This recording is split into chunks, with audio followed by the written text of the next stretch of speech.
ஜெருசலேத்தில் இறங்கிய தீவிரவாதிகள் நொடி பொழுதில் பறிபோன 6 உயிர்கள். இஸ்ரேலில் என்ன நடந்தது?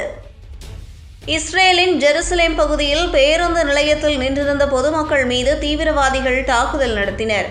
திடீரென நடத்தப்பட்ட இந்த துப்பாக்கிச்சூடு தாக்குதலில் 6 பேர் கொல்லப்பட்டனர். மேலும் 20க்கும் மேற்பட்டோர் காயமடைந்தனர். இந்த சம்பவம் உலகெங்கும் பெரும் அதிர்வலைகளை ஏற்படுத்தியுள்ள நிலையில் இந்த தாக்குதலுக்கு பிரதமர் மோடி கண்டனம் தெரிவித்துள்ளார்.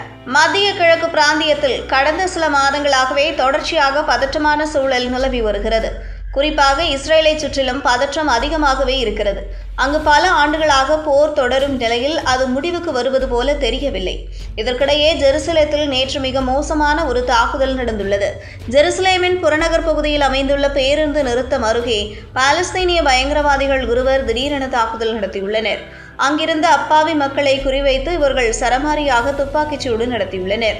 இந்த துப்பாக்கிச் சூட்டில் குறைந்தது 6 பேர் கொல்லப்பட்டதாகவும் 20க்கும் மேற்பட்டோர் காயமடைந்ததாகவும் தெரிவிக்கப்பட்டுள்ளது. இந்த தாக்குதல் காரணமாக சம்பவ இடத்திலேயே 4 பேர் உயிரிழந்தனர். 2 மருத்துவமனையில் சிகிச்சை பெறும்போது உயிரிழந்தனர்.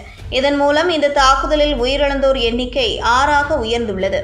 மேலும் 7 பேர் மருத்துவமனையில் உயிருக்கு ஆபத்தான நிலையில் சிகிச்சை பெற்று வருவதால் உயிரிழப்புகள் மேலும் அதிகரிக்கலாம் என அஞ்சப்படுகிறது. அங்கு இயக்கப்படும் எகெட் பேருந்து 62 என்ற பஸ்ஸில் ஏறி தீவிரவாதிகள் தாக்கியுள்ளனர்.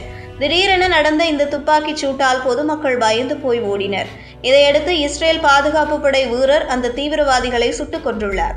துப்பாக்கிச் சூடு குறித்து தகவல் கிடைத்தவுடன் சம்பவ இடத்திற்கு விரைந்த அவசர உதவி பிரிவினர் அங்கு காயமடைந்தோரை மீட்டு மருத்துவமனைக்கு அனுப்பி வைத்தனர்.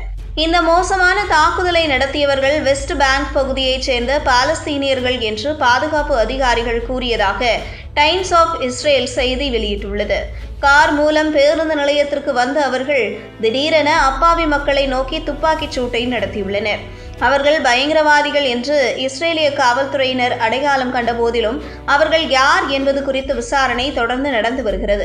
மேலும் தாக்குதலுக்கான நோக்கம் தெளிவாக இல்லை. இந்த சம்பவம் உலகமெங்கும் பெரும் அதிர்வலைகளை ஏற்படுத்தியுள்ளது. தீவிரவாத தாக்குதலுக்கு பல்வேறு உலக தலைவர்களும் கண்டனம் தெரிவித்து வருகிறார்கள். அதன்படி பிரதமர் மோடியும் உயிரிழந்தவர்களின் குடும்பங்களுக்கு இரங்கல் தெரிவித்ததோடு காயமடைந்தவர்கள் விரைவில் குணமடையவும் பிரார்த்தனை செய்வதாக பதிவிட்டுள்ளார். இது தொடர்பாக அவர் தனது ட்விட்டரில் இன்று ஜெருசலேமில் அப்பாவி பொதுமக்கள் மீது நடத்தப்பட்ட கொடூரமான பயங்கரவாத தாக்குதலை வன்மையாக கண்டிக்கிறோம். உயிரிழந்தவர்களின் குடும்பங்களுக்கு எங்கள் ஆழ்ந்த இரங்கலை தெரிவித்துக் கொள்கிறோம். காயமடைந்தவர்கள் விரைவில் குணமடைய பிரார்த்திக்கிறோம். இந்தியா அனைத்து வடிவங்களிலும் பயங்கரவாதத்தை கண்டிக்கிறது. தீவிரவாதத்தை ஒழிப்பதில் எந்தவொரு சமரசமும் இருக்கக்கூடாது என்பதில் உறுதியாக இருக்கிறோம் என பதிவிட்டுள்ளார்.